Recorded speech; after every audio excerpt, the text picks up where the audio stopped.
Hey, what's up? Welcome back to the channel.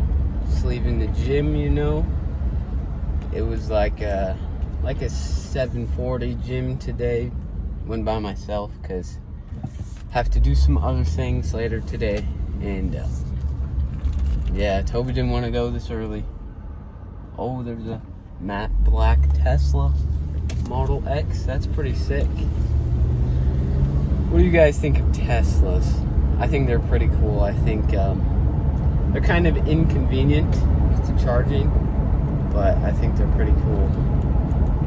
Anyways, today at the gym, we listened to, finished the Joe Rogan and Naval episode, which was really good.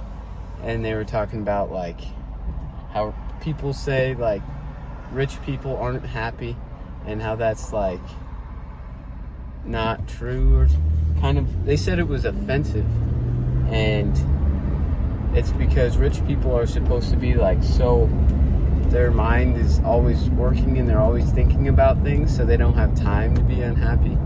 Really, they don't have time to think about being unhappy. And that's completely true. Like, if you tell yourself that you're unhappy, then you're not going to be happy. But if you don't think about happiness, and you just have, like, if you don't think about it, or if you just tell yourself you're happy, then you'll be happy. Like, I used to think about it way too much. Like, when I was in school even, I would be like, I hate school, and school is the reason that I'm unhappy.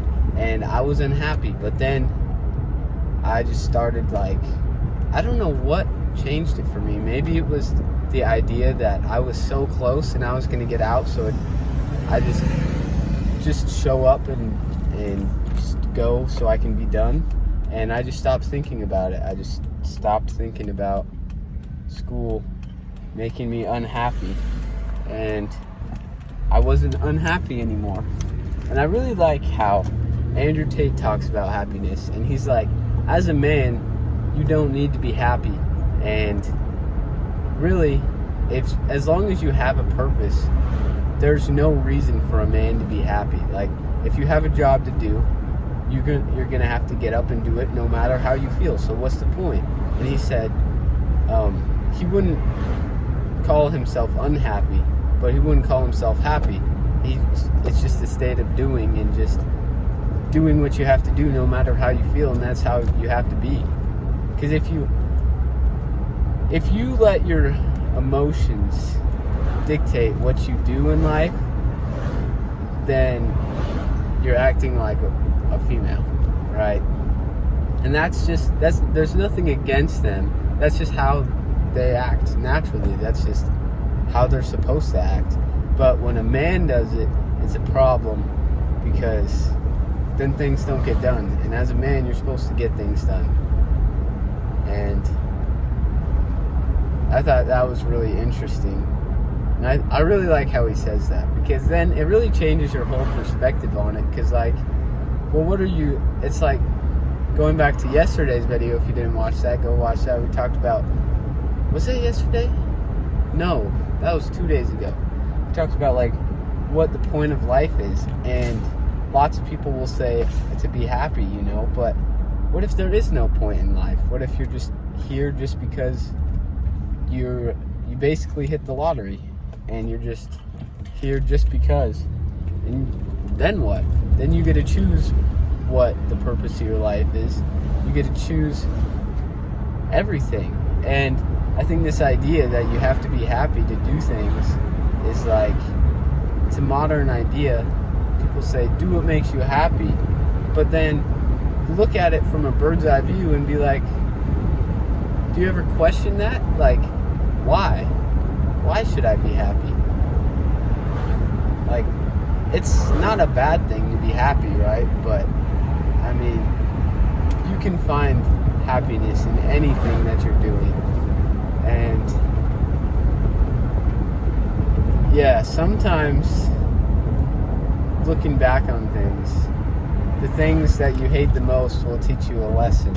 Like I was saying earlier, I hated school when I was in school, and I was really unhappy because I had to go to school.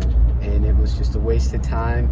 We weren't learning anything useful, and I was really unhappy. But that idea and those beliefs made it so I overlooked everything that I should have gotten out of school. Like, I should have been more involved. I should have talked to more people. I should have gotten to know more people, because then when you get out of school, when you get into the real world, that's the most important thing. And that's the thing that's hard to learn, because that's the thing that I struggle with, is your network is your net worth, and your community becomes your why, pretty much. Your community determines who you surround yourself with in your community, and what you consume in your brain determines what you want out of life, what you do, what you enjoy doing, how you view the world, your right and wrongs. And I was always really introverted, antisocial. I didn't like people throughout all of school, and that's because the idea of school just clouded my mentality. And if I were to go back and do it again, I would don't focus on the school part of it at all. Just pass your classes and just focus on talking to as many people as possible, and just knowing as many people. They don't have to know you, but just be able meet people with the intention of talking to them again in your adult life. That's what I would say. That's the one thing that I learned, and it really frustrates me too, because when I started to realize this, before the school year ended, and I didn't do anything about it. So if I would have done something about it, I would have been in a much better position than I am now. So learn your lessons and then actually implement them. And I wanted to include a Travis Scott bar in this video, because he's got his new album supposed to come out tonight it's supposed to come out tonight at 9 o'clock my time, which is Pacific Standard Time. And so I wanted to do a Travis Scott bar just because his album's finally coming out after 5 years, I think. But I couldn't really find one with a lot of meaning. He doesn't really have that much meaning in his music. It's just really cool sounding. But anyways, if you made it this far, thank you for watching. Make sure you join the Discord, link in description. Join our online brotherhood. Talk about a bunch of things about life in there. Subscribe, share the video with a friend, and I'll see you in the next one.